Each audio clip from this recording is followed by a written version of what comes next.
I spent my entire life being compared to my biological father, a man that I never knew. And it took me 22 years to finally have the curiosity to text him myself and see what this was about. And come to find out, these people were completely wrong because I am nothing like that man. For one, let me tell you why I felt called to reach out to him. Growing up, yeah, I did have a stepdad, and like, granted, he was an amazing father figure. Like, if anything, I feel like I could confide in my stepfather, obviously more than my mom. I feel like when it came to like coming out, I was able to sit in the car and talk to my dad about it. Or when it comes to my emotions, I was able to sit and talk to my dad about it. And I say dad because I would like refer to my stepdad as dad. But anyways, you know, as I've told you guys in the past before, I was always compared to him by my mom. You know, she was always comparing me to him. My mom and my biological father, they've had a bad relationship. I can't really tell you specifically why because I was very young, and it's something that my mom never really explained fully to me. And considering everything that I went through with her, I really don't trust anything this woman says at this point in my life, and I don't think I ever will. So when I finally ended up cutting off my family, I ended up finding out how my mom was lying to my brother when I was 18, telling my brother that I had a relationship with my biological father, which that never happened. I never had a relationship with this man. I never talked to this man a day in my life. Only the time when obviously like I was probably like 2 or 3 and she brought me around him. But other than that, I had never had a single conversation with my biological father. And I'm going to tell you this too right now. I've always feared my biological father. When I was about 18 or 19 years old, I was walking in downtown with my friend. And as we're walking by a Dunkin' Donuts. I see my biological father inside the Dunkin' Donuts. I know what he looks like because I just do. And then obviously there was a glass. So he turned around and he saw me. And when he saw me, he tried to like get my attention, but instead I panicked. I got up, my heart started racing. I started speed walking, like almost running. And I had so much fucking fear that he was gonna follow me, that he was gonna start going crazy. Why? Because of the narrative that my family built about him. The fact that my family would talk so much shit in front of me since I was a little kid and kind of put that fear in me of like how he's such a bad man and he's so problematic. So I was like literally shitting my pants. And I remember, you know, as we're running and everything and I'm looking back, my friend asked me like what that was about. So I ended up telling her. And she asked me, she's like, oh, like, have you ever had a conversation with him? I said, no. And she literally told me, like, you cannot be afraid of someone just because of something that someone else said and someone else's perception about that man. And, like, she wasn't wrong. Like, I was understanding of that. I was like, that is true. Like, I can't act scary and I can't be completely afraid just because of someone else said. But I do want to make sure that, like, you know, I'm okay. So I think that, like, hearing that my mom was telling my brother that I had a relationship with my biological father, like, that really frustrated me so much. And it also made me feel super bad for my brother because my brother, like, yeah, we grew up and maybe we didn't get along all the time, but I know my brother and I know his heart and I know that he can be a very sensitive soul. And when I found out like how hurt he was and how he felt because of that, like that really shattered me because as a mother, why would you do that to your kid? One, and it's pretty much like, why would you put your kids against each other in a way? Because that's something that he didn't feel comfortable talking to me about, you know, and I feel like he should have. So anyways, when I ended up I stopped talking to my mom, and it wasn't just because of that situation, it's because like a lot of other things that I went through, and I've talked about it in my last story times, but I ended up not talking to her. And when I turned 22 years old, I think I ended up having a conversation with somebody, and we talked a little bit about, you know, my biological father and my mom, and somebody was like, oh, like, have you ever thought about messaging your biological father? I was like, nah, like, it's just something that I've never really been interested. Once I started realizing so much more about my mom and how she was and how she would always play a victim and how she would create narratives about me and the things she would say behind my back, I was like, you know what? I want to get a feel of this man for myself. Like, I'm not just going to start judging this man just because this is something my mom said. But at the end of the day, I cannot confide in my mother right now. Like, I can't trust that she's telling me the whole truth. So I went upon myself and I decided to message my dad, my biological father. So I ended up messaging him and I was like, hey, you know, I know that it's obviously been my years, like my whole life, and I know that, you know, you've tried to send me message requests in the past and I've never accepted them, but I decided now that I'm at the age that I'm at and what's going on in my life, I decided that, you know, I want to get to know you or like ask you questions. So anyways, he was obviously happy that I messaged him, and he was like, oh, you know, like that he wanted to meet me, but I was not open to meeting him like in person. So anyways, I started messaging him and we kind of just started talking. I'm asking him how his life is, where he's at in his life. And truthfully, I'm gonna be honest, he really didn't have nothing going for him. But I was trying not to be as judgmental because at the end of the day, like, I don't know his story and whatever. So then obviously I started asking him questions about my childhood. I'm like, okay, like how was your relationship with my mom? And he was being so honest. Like he was honest about the abuse. He was honest about the fact that he's put his hands on her. Like he was honestly like so much more open about everything that happened. Like, and mind you, I've had my mom in my life my entire life.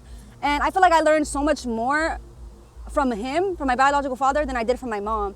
You know, because my biological father, like, yeah, he could be whatever he is, but he was actually being honest about it. And I don't know if it's because he wanted me to be in his life. I don't know what it was about, but he was being truthful about the abuse and everything. And I respected it from that. I was like, thank you for like actually telling me your part, even if it makes you look bad. And he was like, yeah, you know, like whatever. So I'm thinking that like everything's going good in our relationship. Not our relationship, but I'm thinking like everything's going good within our conversations and everything like that. And I think after like a week, he wanted to FaceTime me. So I was like, okay, let's do a FaceTime, whatever. I was so fucking scared. I don't know why, but I was so scared. So I ended up FaceTiming him. And as we're talking, like, first of all, he's being like really goofy. Like, he's just like me. I feel like we were just kind of like we were kind of more similar. And I was like, damn, I felt like if I actually had a relationship with my biological father and he was like in a better place mentally, I feel like I would gravitate towards him more because he's just more like me. And I was just telling him about myself. I told him just about my life and everything. And he was very accepting of a lot. Like, I told him that, like, you know, about how I was dating women and everything like that. And he was very, like, open to it. He didn't judge me. I told him about how I was vegan and he didn't judge me. Which, like, I felt very good about because that's something that my mom would, like, judge me about, or my mom would talk shit about me. And when I did decide to eat healthier and stuff, the fact that she would say like, oh, that my ex was starving me, or just make it something that what is not, like hearing that from like my biological father, like I just felt like I was like, oh, cool. Like, I'm glad that he accepts that. And it kind of made me feel like, you know, like it's just not that hard to accept people.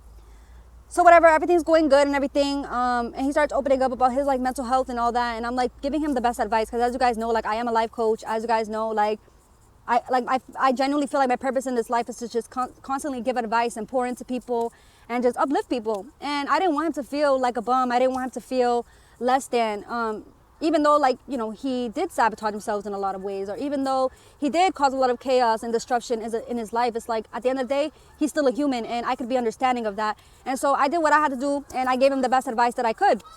And whatever, we both were respecting each other. And it wasn't until one day we were like having a conversation, and as we're texting, so I had already knew that he has like a drug abuse problems, like he does drugs and he has like bipolar and all this, because I did have a relationship with one of my cousins from my dad's side, but I never actually knew my biological father because they didn't associate themselves with him because of like his abuse, his drug abuse, and his like, I would say like it seems like schizophrenia. He just has a lot of mental health issues. So my cousin my cousin from my biological father's side doesn't actually have a relationship with my biological father, but she knew who I was, so she, you know, we have a relationship. So anyway, I kind of already knew about his like drug problems and all that, but I never brought it up to him because I feel like it's just not my place. Like I'm just more focused on like getting to know him, getting to understand more for myself, so that I could understand like where I came from, pretty much what I came out of. So anyway, I think we talked not even like a month. Like we didn't talk for a long time. So a few weeks after we had FaceTime, we were like texting, and I noticed that his texts were a little like, his texts were a little like just sloppy, inconsistent. Like it wasn't, I don't know. And so we're talking and everything, and I'm telling him how like, oh, you know, eventually I don't see myself living in America. I just don't want to live in America anymore. And he starts asking me like, oh, why do you say that? Like, America is such a great country, and, you know, the people do so much for us. It's the land of the free. And so I started telling him, I was like, realistically, I don't feel like America is the land of the free, because we're under so much control. And when you really think about it, look at the things that's happening in this world. For one, we can't even grow trees and eat plants from our trees because it's illegal. We have to go to grocery shops and actually buy the fruits and vegetables rather than growing our own crops ourselves, because we're capable of doing that. And everything is about money in America. Like, that's just how I feel about it.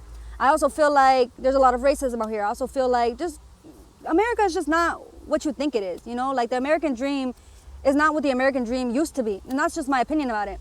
So I'm telling him, and I guess that just triggers my biological father. So he starts getting upset. And he starts messaging me. And he's like, oh, like, that's so stupid. How could you think that? Yada, yada, yada. So I go ahead and I start giving him more of... Hold on, because this man is watching me. He drove by. looked at me, broke his neck, drove that way, and then he drove again. So I'm about to go because I don't want him to follow me. So anyway, by this point, he's just like questioning me, asking me like what I mean, and trying to go against everything that I'm saying. And I'm telling him, I'm like, respectfully, I get what you're saying. You have your beliefs, I have mine. This man starts literally disrespecting me. He called me a dumb bitch. He said, I don't know what the fuck I'm talking about. He started saying that I'm so retarded. Just saying like, you're a fucking bitch. You're so fucking dumb. Like, oh, this country does so fucking much for you. You're so fucking selfish and inconsiderate. I'm like, bro, you're literally disrespecting your daughter and all that, sabotaging your relationship with your daughter because of America. Because of America? Like, I don't get it. So I'm literally so confused at this point because I'm like, bro, I literally didn't even say anything. I just said my opinion and it just is what it is. Like, it's okay. And no, he just keeps messaging me, saying all these bad things about me. And then he starts saying like, oh, that he wants like a DNA test because like that he doesn't think that I'm really his kid. And I'm just like, honestly, like that was such a slap in the face because I didn't have to message this man. I didn't have to go ahead and try to build a relationship. I didn't have to do any of that. I chose to do that. So for this man to disrespect me, say the things that he's saying, and then try to throw in my face, oh, I want a DNA test. I was like, okay, nah, I'm just over this. Then he starts messaging me and basically like everything that I pretty much opened up to him about, like I did tell him about like my childhood. I did tell him about how I don't talk to my family anymore and like the reasons why and all that stuff. He starts using that against me, saying like, oh, I'm going to message your parents. I'm going to message your uncle, knowing that I don't talk to those people anymore. Oh, I'm going to message these people and I'm going to tell them this, this, and that. And I think he actually did end up messaging like them and started saying everything that I pretty much told them. And then he started saying, oh, pretty much saying that like I was saying that I got sexually assaulted and I never shared that with him. And I'm like, oh, I never said that. He's like, oh, then you just want attention. You just want attention. And he just started going crazy and just like being weird and just being super, super disrespectful. And honestly, I was like, you know what? Like as somebody that's already gone through so much trauma in their life, as somebody who's already gone through all of this, like this bullshit with my mom's side of the family, like respectfully, I don't need this shit. Like I really don't. Like I did this because for myself and clearly like now I know, you know? And I realized like, I don't even know why my family's saying that I'm like this man because I'm nothing like him. I have a lot of sense. Okay, I have attitude.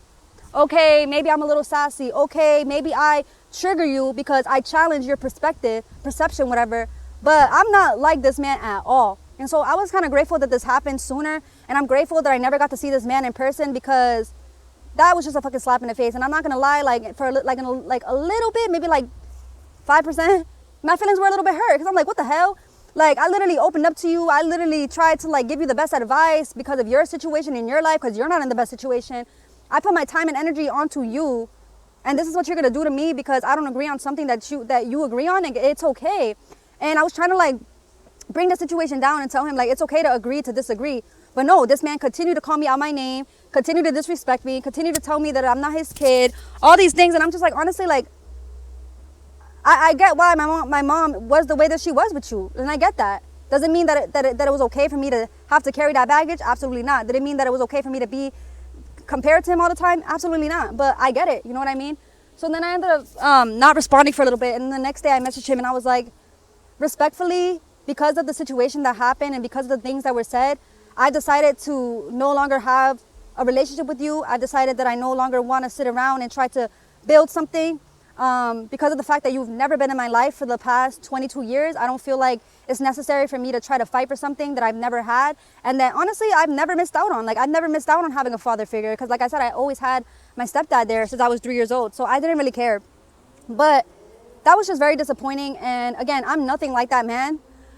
As far as like being goofy, being open-minded, you know, just not really caring about what people do with their lives as long as it doesn't impact mine. Like, those are ways that we are very similar, but obviously he has a mental condition. Obviously he has some kind of schizophrenia, PTSD, whatever it is, but he obviously has something. And I know because I've dealt with so many different kinds of people. I know because at some point, like, you know, when I was in therapy, like I would always question, like, do I have these things? And I don't. So when I would read about these things, like I know, you know, and just things that I've heard. So yeah, that was the first and last time that I ever reached out to that man. And I don't think that I care to even go further in trying to build a relationship with him. For one, if you don't feel like I'm actually your child, why at my big age am I going to go ahead and try to prove, oh my God, I'm your child, let's do the test? I'm not doing a DNA test with anybody.